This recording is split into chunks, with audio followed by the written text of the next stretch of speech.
Hello welcome in AK study. मैं हूं अरुण कुमार यादव और आज इस वीडियो में हम देखेंगे मैथ्स क्लास 10th का जो आज एग्ज़ाम हुआ यानी कि 5 मई 2022 को इसके स्टैंडर्ड क्वेश्चन पेपर के सेक्शन ए का सॉल्यूशन। बाकी के जो सेक्शन है वो मैं अगली वीडियोस में अपलोड करूंगा। फिलहाल अभी इस क्वेश्चन पेपर का सेक्शन ए हम इस वीडियो में देखने वाले हैं। तो यहाँ पे शुरू करते हैं क्वेश्चन नंबर 1 से। तो यहाँ पर देखो जो क्वेश्चन नंबर 1 है इसमें बोला गया है A B is diameter of the circle centered at O. मतलब ए बी डायमीटर है, सर्कल का सेंटर ओ पे है। B C is tangent to the circle at B. जो बी सी है ये टेंजेंट है, पॉइंट ऑफ कॉन्टेक्ट है B. If O P bisect the कोड ए डी, यानी कि जो ओ पी है ये जो ए डी कोड है इसको बाइसेक्ट करती है, मतलब ये टुकड़ा इस टुकड़े के बराबर है। ए ओ पी हमें 60 डिग्री दिया गया है और हमें फाइंड करना है एंगल सी कितना होगा, यानी कि ये वाला एंगल। तो इसको हम कैसे करेंगे, देखो सबसे पहली बात हमें पता है कि जो ए पी है वो डी पी के बराबर है, तो मैंने लिखा A P is equal to D P. ठीक, अगर ये जो कोड है, ठीक है, ये दो बराबर टुकड़ों में डिवाइड हो रही है, मतलब बाइसेक्ट हो रही है, तो पक्की बात है जो ओ पी होगा वो इस कोड के क्या होगा, परपेंडिकुलर होगा। तो यहाँ पे हम लिखेंगे कि अगर ये बाइसेक्ट हो रही है इसका मतलब जो ओ पी है वो परपेंडिकुलर होगा ए डी के, यानी कि O P is perpendicular to A D. ऐसा क्यों हुआ, देखो क्लास 9th में आपने सीखा था कि अगर अपने पास सर्कल है, सर्कल की कोई कोड है, सेंटर से अगर इसको बाइसेक्ट किया जाएगा, ठीक है, तो पक्की बात है कि ये परपेंडिकुलर होगा, यानी कि 90 डिग्री होगा। इसको आप ऐसे भी समझ सकते हो कि क्लास 9th में आपने पढ़ा था कि सेंटर से कोड पे डाला गया परपेंडिकुलर उसको बाइसेक्ट कर देता है। ठीक है, मतलब अगर ये बाइसेक्ट हो रही है तो ये परपेंडिकुलर ही होगा। तो यहाँ पे बाइसेक्ट तो हो रही है, दोनों टुकड़े बराबर दिए गए हैं, तो मतलब ये परपेंडिकुलर होगा।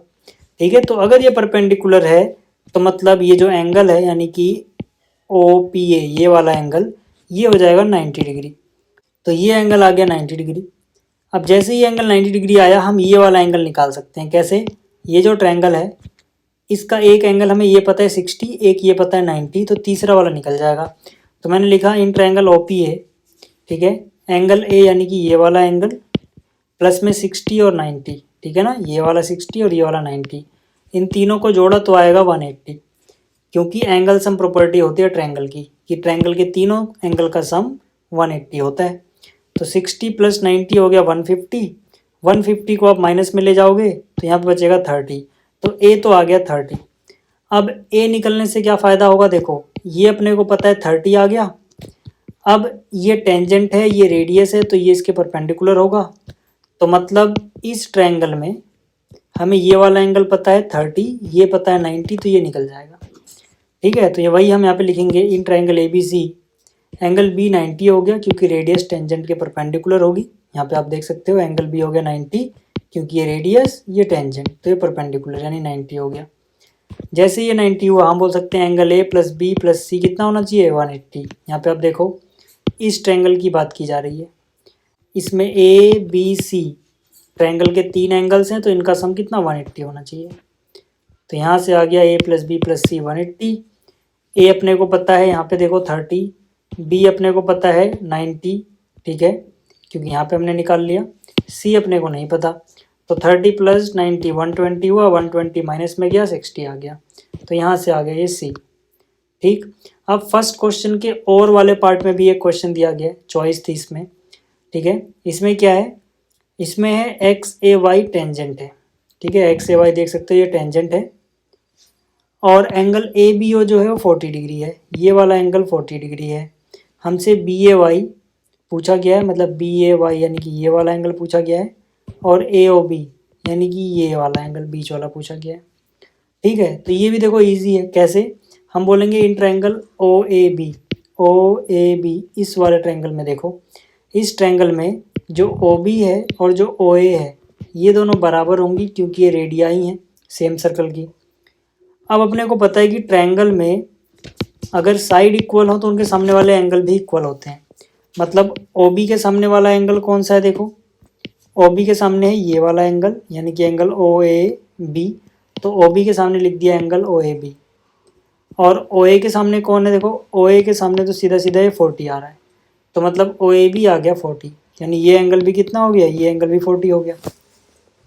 ठीक, अब देखो हमें ये वाला एंगल निकालना है, हमें ये पता है 40, ये भी पता लग गया 40, ये निकल जाएगा कैसे, यहाँ पे हम लिखेंगे ओ ए बी यानी कि ये वाला एंगल, प्लस में ए ओ बी यानी कि ये वाला एंगल, प्लस में ये 40, तीनों मिला के कितना 180, ठीक है ना, ये वाला और ये वाला, ये तीनों मिला के हो गया 180।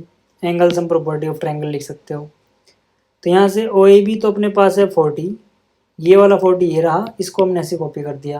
तो यहाँ से 40 + 40 कितना हो गया 80, ठीक है, इन दोनों के बदले 80 लिखा, इसको यहाँ पे कॉपी कर दिया। 80 माइनस में लेके जाओगे, 180 - 80 कितना बचेगा 100।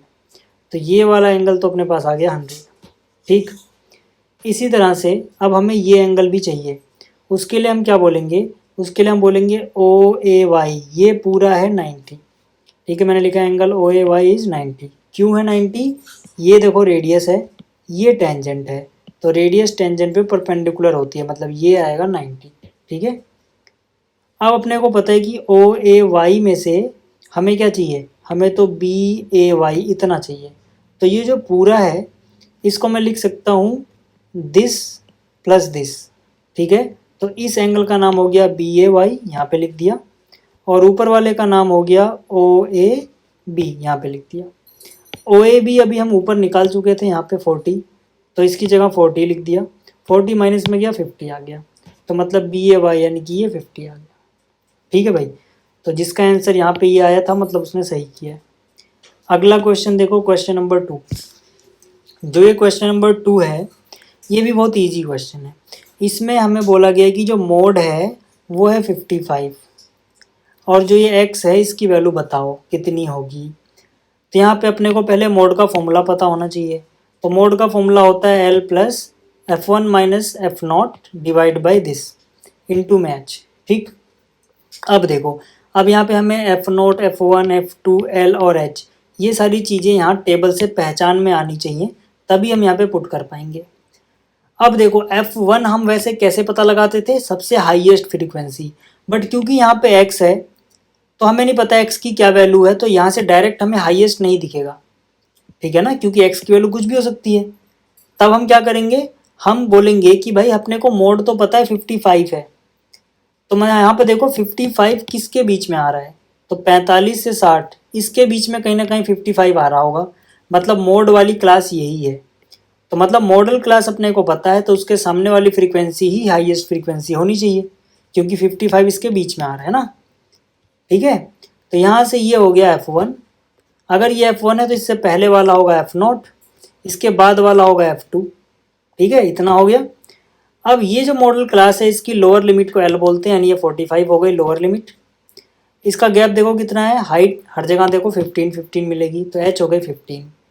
ये सारी वैल्यू पता लग गई, यहाँ पे पुट कर दो। L की वैल्यू 45, यहाँ से आप देखो F1 - F0 यानी 15 - x, F1 15 और F0 x divide by 2 × F1 यानी 2 × 15, F1 की वैल्यू 15 है, F0 और F2 को माइनस करना है, F0 x, F2 10 यानी x और 10 माइनस हो गया, इनटू में है हाइट, हाइट की वैल्यू है 15, तो इनटू में क्या कर दिया हमने यहाँ पे 15 कर दिया, ठीक है। और मोड अपने को पता है 55 है, तो मोड के नीचे क्या लिख दिया हमने 55, ये 45 यहाँ माइनस में जाएगा, 55 - 45 नजर आएगा, ठीक है भाई। तो ये माइनस में चला गया, इसका हिसाब तो हो गया। यहाँ 15 - x ये रहा, 15 × 2 = 30, 30 में से 10 माइनस करोगे 20 आएगा, और माइनस में x ये रहा, इनटू में जो भी था ऐसे लिख दो, ठीक है भाई। इसमें से 45 माइनस करोगे 10 बचेगा, और जो ये ऊपर मल्टीप्लाई में 15 है ये यहाँ पे आ जाएगा डिवाइड में, ठीक है, जो मल्टीप्लाई में था वो डिवाइड में आ गया, तो 10 इनको माइनस करने पे आया है और 15 यहाँ से आया है, ठीक है। और ये जो भी चीज़ बची थी ऐसे ही कॉपी कर दो, ठीक है, इतना हो गया। अब यहाँ से 5 2 जा 5 3 जा, यानी कि काट के आएगा 2/3, इसके बाद इनको ऐसे क्रॉस मल्टीप्लाई कर दो, तो 20 इंटू में 2 कितना हो गया 40, और -x इंटू में 2 हो जाएगा -2x। इसी तरह से 3 यहाँ पे मल्टीप्लाई में जाएगा, 3 इंटू में 15 हो गया 45, 3 इंटू में -x हो गया -3x, -2x यहीं पे रहा, -3x इधर प्लस में आ गया, 45 अपनी जगह रहा, और ये 40 गया माइनस में। तो इनका कितना आएगा सॉल्व करके, x आ जाएगा, 3x प्लस का है ये -2x, 3 - 2 यानी 1x, और 45 माइनस 40 यानी 5, तो x की वैल्यू आ गई 5। तो ये भी आपको समझ में आ गया होगा। इसी तरह से जो तीसरा क्वेश्चन है इसमें 2 पार्ट हैं, चाहे आप ये वाला करो चाहे आप ये वाला करो, चॉइस है आपके पास, मैं दोनों करके दिखा रहा हूँ, ठीक है भाई। तो यहाँ पे फर्स्ट पार्ट में बोला गया है कि अपने पास एक AP है, सम जो है थर्ड और सेवन्थ टर्म का वो 0 है, हमें बताना है फिफ्थ टर्म कितना होगा। तो देखो क्वेश्चन में सीधा सीधा बोला है थर्ड और सेवन्थ का सम 0 ले लो, ठीक है भाई। तो थर्ड टर्म हो गया A3, सेवन्थ टर्म हो गया A7, दोनों का सम हो गया 0। तो A3 को हम लिख सकते हैं A+2D, A7 को हम लिख सकते हैं A+6D, बराबर में है 0। तो A+A कितना हो गया 2A, और 2D और 6D कितना हो गया 8D, बराबर में है 0। तो यहाँ से 2 कॉमन ले सकते हो, 2 कॉमन लिया, ठीक है, बाहर ले लिया, तो यहाँ बचेगा A, और यहाँ से 2 कॉमन लोगे 2 4 जाए, यहाँ 4 बचेगा। जो यहाँ पे 2 है यहाँ पे ले जाओ डिवाइड में, 0/2 0 ही हो गया, कोई फ़र्क नहीं पड़ेगा, ठीक है। तो ये तो 2 गया डिवाइड में, अंदर बचा है A+4D, यहाँ पे लिख दो। अपने को पता है A+4D असलियत में क्या होता है A5, ठीक है ना भाई। A5 को हम क्या लिख सकते हैं A+4D, तो A+4D को हम A5 भी लिख सकते हैं। तो इसकी जगह मैंने A5 लिख दिया, राइट में है 0, मतलब A5 भी 0 ही होगा। तो ये हो गया ऑप्शन A। इसी तरह से अगर मैं B की बात करूं तो यहाँ पे बोला गया है कि एक AP बताओ जिसका थर्ड टर्म 5 है, सेवन्थ टर्म 9 है। तो थर्ड टर्म कितना है 5, थर्ड टर्म का मतलब हो गया A+2D कितना है 5, ये हो गई इक्वेशन 1। सेवन्थ टर्म कितना है 9, तो A7 हो गया 9, तो A7 को हम लिख सकते हैं A+6D जो कि आ गया 9, ये हो गई इक्वेशन 2। इक्वेशन 2 में से 1 माइनस कर लो, 2 - 1 किया, 2 यहाँ पे ऊपर लिखी ये वाली, और नीचे यहाँ पे 1 लिख दी ये वाली, निशान चेंज किया, A से A कैंसिल हो गया, 6 - 2 यानी 4D बचा, 9 - 5 यानी 4, 4D = 4 है, तो यानी D = 1 है। अब यहाँ से जो D है किसी भी इक्वेशन में रख दो, मान लो मैंने ये वाली इक्वेशन यहाँ कॉपी करी, ठीक है, यहाँ पे D की वैल्यू 1 रख दिया, तो 6 × 6, 6 गया माइनस में, A की वैल्यू आ गई 3। अब अपने को AP लिखनी है, फर्स्ट टर्म यानी कि A कितना है 3, और D 1 है, तो मतलब 1 1 ज़्यादा करते जाओ, तो अगली टर्म 4 होगी, अगली टर्म 5 होगी, अगली टर्म 6 होगी, इस तरह से लिख सकते हो, ठीक है। तो ये क्वेश्चन हो गया, इसका सेकंड पार्ट फर्स्ट पार्ट दोनों करे मैंने, आपको कोई सा एक करना था, चाहे ये वाला चाहे ये वाला। अब देखो जो क्वेश्चन नंबर 4 है इसमें हमें एक क्वाड्रेटिक इक्वेशन दी गई है, इसको हमें सॉल्व करना है। तो यही जो क्वाड्रेटिक इक्वेशन है मैंने यहाँ कॉपी कर ली। अब मैं यहाँ पे मिडिल टर्म स्प्लिट से इसको सॉल्व कर रहा हूँ। उसमें हम क्या करते हैं, जब मैंने आपको एक कराया था तो बताया था कि इसको और x² के कोफिशिएंट को मल्टीप्लाई करो, तो 6 × 1 = 6, मतलब हमें 2 नंबर ऐसे ढूंढने हैं जिनको मल्टीप्लाई करके आता है 6, ठीक है, माइनस को थोड़ी के लिए भूल जाओ। उसके बाद देखो यहाँ निशान क्या है माइनस, तो इन्हीं दोनों नंबर्स को, नंबर चेंज नहीं करने, इन्हीं दोनों नंबर को माइनस करके आना चाहिए जो बीच में है। बीच में क्या है 2√2, ठीक है। तो ऐसे कौन से नंबर होंगे, नंबर होगा पहला 3√2, दूसरा होगा √2। देखो √2 × √2 2 हो गया, 2 3 × 6, तो मल्टीप्लाई करके 6 आ रहा है, और अगर इनको माइनस करोगे 3√2 में से √2 घटाओगे 2√2 बच जाएगा, ठीक है भाई। तो मतलब x² अपनी जगह, माइनस में 6 भी अपनी जगह, बस यहाँ पे जो 2√2x है उसको हम लिख देंगे 3√2x - √2x, इतना समझ में आ गया। फिर यहाँ से x कॉमन ले सकते हो, यहाँ से x बाहर आ गया तो x बचा, यहाँ से x बाहर आया तो 3√2 बचा। इन दोनों में से क्या कॉमन ले सकते हो √2 माइनस का, तो -√2 कॉमन लोगे तो यहाँ से बच जाएगा x, और यहाँ पर माइनस कॉमन लिए तो निशान माइनस प्लस हो जाएगा, बदल जाएगा, और 6 में से अगर √2 कॉमन लोगे तो 3√2 बचेगा। जिसको ये नहीं समझ में आया कि 6 में से √2 कॉमन लेने पे 3√2 कैसे आया, वो ऐसे समझ सकता है, जो ये 6 है इसको अपन लिख सकते हैं 3 × में 2, और वापस से 3 × में √2 को ले सकते हैं √2 × √2। तो यहाँ से अगर एक √2 कॉमन ले लोगे तो अंदर क्या बचेगा 3√2 बचेगा।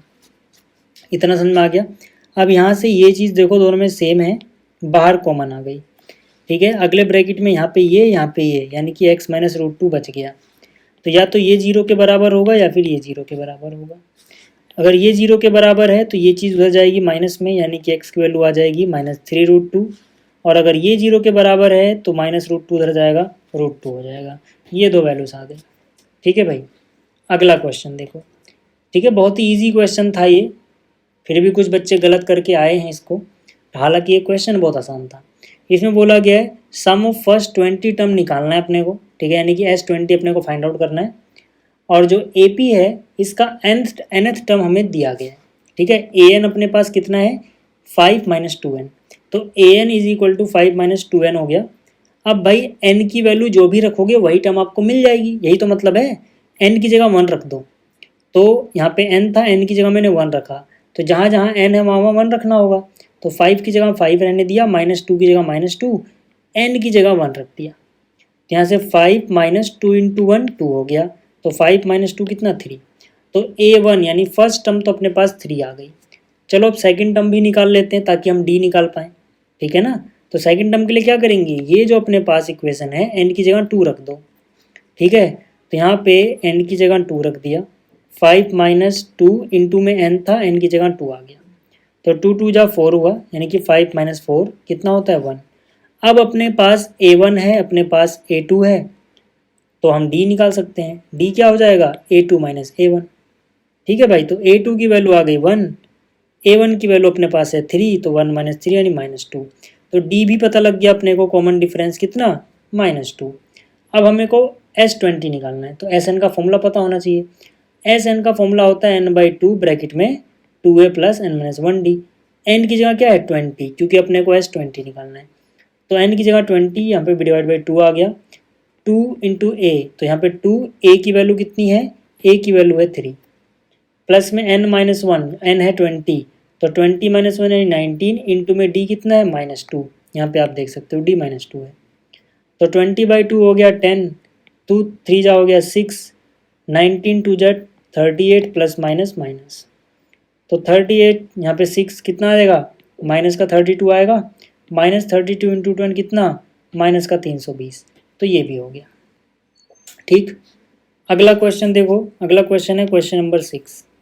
इसमें बोला गया है a solid piece of metal in the form of a cuboid of dimensions 11 into 7 into 7 is melted to form n number of solid spheres of radii 7/2 each. Find the value of n। मतलब कि एक solid piece है cuboid की shape का, जिसकी dimension हमें बताई गई हैं। इसको पिघलाया जाता है, मेल्ट किया जाता है, और स्पेयर्स बनाए जाते हैं। कितने स्पेयर, n स्पेयर बनाए गए हैं। जो स्पेयर बनाए गए हैं उनकी रेडियाई हैं 7/2। हमें बताना है कितने n है, मतलब n की वैल्यू क्या है। तो देखो, लेंथ ब्रेथ हाइट क्यूबॉइड की पता है, रेडियस स्पेयर की पता है। अब क्योंकि इसी क्यूबॉइड को पिघला के ये स्पेयर बन रहे हैं, तो मतलब जो क्यूबॉइड का वॉल्यूम होगा वो इन सभी n स्पेयर के वॉल्यूम के बराबर होगा, क्योंकि सारे के सारे स्पेयर इसी को पिघला के बने। तो यहाँ पे लॉजिक ये लगेगा कि n इंटू में वॉल्यूम ऑफ ईच स्पेयर बराबर होना चाहिए वॉल्यूम ऑफ क्यूबॉइड के, क्योंकि जो ये क्यूबॉइड था, ठीक है, इसी को पिघला के ये सारे स्पेयर बनाए जा रहे हैं। ठीक है, यहाँ पे n की जगह n आ गया।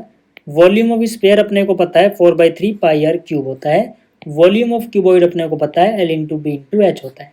ठीक है भाई, तो यहाँ से n की जगह n, 4/3 की जगह 4/3, पाई की वैल्यू मैंने यूज़ करी है 22/7, रेडियस है 7/2, क्योंकि यहाँ क्यूब लगा है तो 7/2 7/2 7/2 3 बार मल्टीप्लाई में आएगा। लेंथ अपने पास है 11, ब्रेथ है 7, हाइट है 7 सेंटीमीटर सारे। ठीक है ना, अब इसके बाद कैसे सॉल्व करोगे, देखो बहुत आसान है। यहाँ से 2 2 जा 4, तो 4 खत्म हो गया, 7 से 7 खत्म हो गया। ठीक है भाई, यहाँ से कितना हो गया, देखो n इज इक्वल टू, इस तरफ क्या है 11 इंटू में 7 इंटू 7, जो भी है ऐसे ही लिख दिया। उस तरफ से देखो क्या क्या आ रहा है, यहाँ पर ऊपर है 22 7 7, तो जो यहाँ पे ऊपर है वो इस तरफ आएगा नीचे, यानी कि 22 इंटू 7 इंटू 7, और जो यहाँ पे 3 और 2 नीचे हैं ये यहाँ पे ऊपर मल्टीप्लाई में जाएंगे, यानी कि 3 इंटू में 2। अब क्या होगा, 7 इंटू 7 से ये कट गया, 11 1 जा 11, 11 2 जा 2 से 2 कट गया, n की वैल्यू क्या बच रहा है, सिर्फ 3, तो n की वैल्यू आ गई 3, यानी 3 स्फेयर्स बनेंगे। ठीक है भाई, तो ये था सेक्शन ए। उम्मीद है आप सभी के क्वेश्चन सही रहे होंगे। जल्दी ही मिलेंगे सेक्शन बी एंड सी के साथ। इस वीडियो को देखने के लिए धन्यवाद।